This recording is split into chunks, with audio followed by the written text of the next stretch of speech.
This video is for Lesson 4, Activities 5 and 6.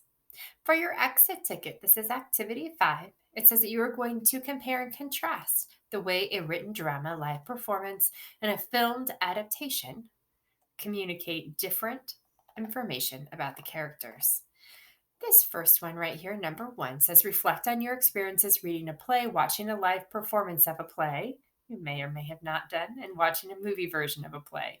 Then mark which information the viewer uses in each case to understand a character's emotions. You can select more than one answer per line. First one is seeing a character's face. You'll decide watching a live performance, and you can click in this box, watching a movie version, or reading the script. And remember, you can choose more than one. Reading the stage directions, hearing the sound of a character's voice, or understanding the character's words.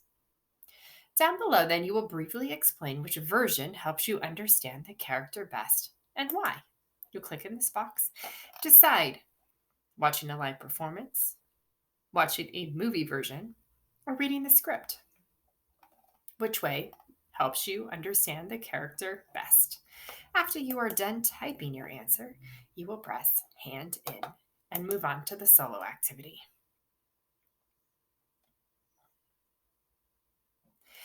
This solo activity, we start on card 1. Just tells us that we are going to read the assigned text and answer the questions.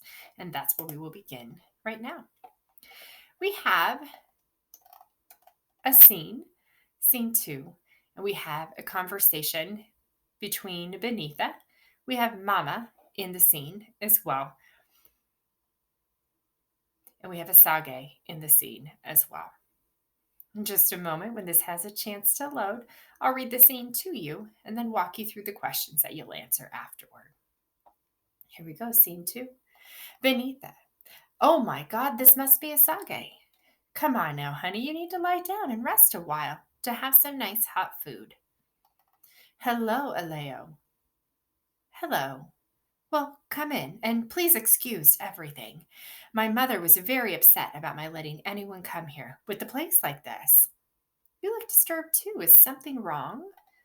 Yes, we've all got acute ghettoitis. So sit down now. No, wait. So, how is Canada? Canadian. Asage, I'm very glad you're back. Are you really? Yes, very. Why? You were quite glad when I went away. What happened? You went away. Ah, before you wanted to be so serious before there was time. How much time must there be before one knows what one feels? Oh, what did you bring me? Open it and see. Oh, Asage, you got them for me. How beautiful. And the records, too. I shall have to teach you how to drape it properly. Ah, Opege de Ogaba Musha. You wear it well, very well. Mutilated hair and all. My hair, what's wrong with my hair? Were you born with it like that? No, of course not. How then? You know perfectly well how, as crinkly as yours. That's how. And it is ugly to you that way? Oh, no, not ugly. But it's hard to manage when it's, well, raw. And so to accommodate that, you mutilate it every week. It's not mutilation. Oh, please. I'm only teasing you because you are so very serious about these things. Do you remember the first time you met me at school? You came up to me and you said, and I thought you were the most serious little thing I'd ever seen. You said, Mr. Asage, I want very much to talk with you about Africa. You see, Mr. Misage, I am looking for my identity.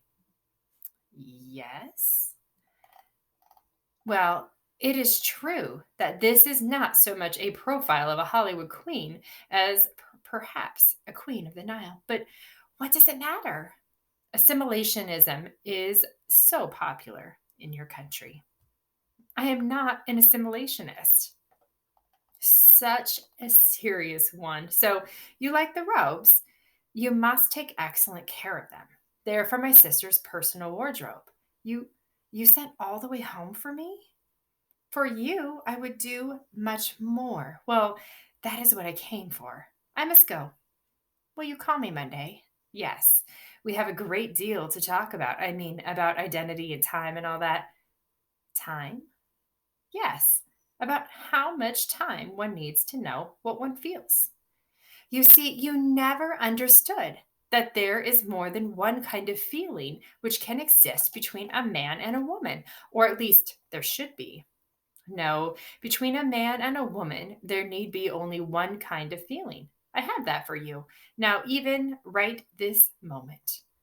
I know, and by itself it won't do. I can find that anywhere. For a woman, it should be enough. I know, because that's what it says in all the novels the men write, but it isn't. Go ahead and laugh, but I'm not interested in being someone's little episode in America or one of them. That's funny as hell, huh? It's just that every American girl I have known has said that to me. White, black, in this, you are all the same. And the same speech, too. Yuck, yuck, yuck. It's how you can be sure that the world's most liberated women are not liberated at all. You all talk about it too much. Now that we've read this excerpt, we'll press next down below and continue on through the questions.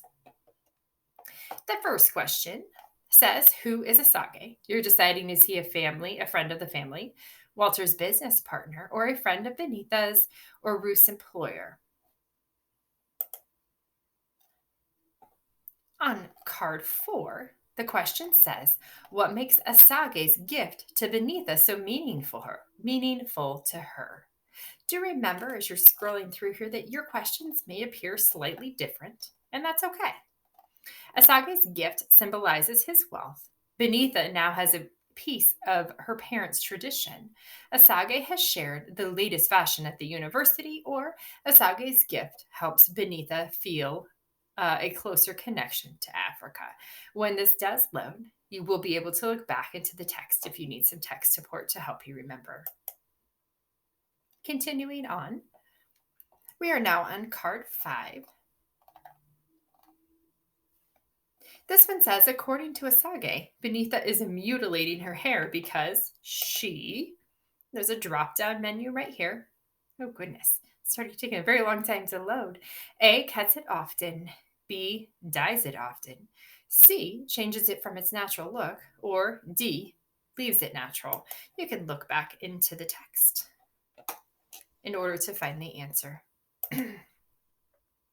Moving on, pressing next down below, we are now on card 6. According to Asage, Benita is mutilated. Oh, we are not on card 6 yet.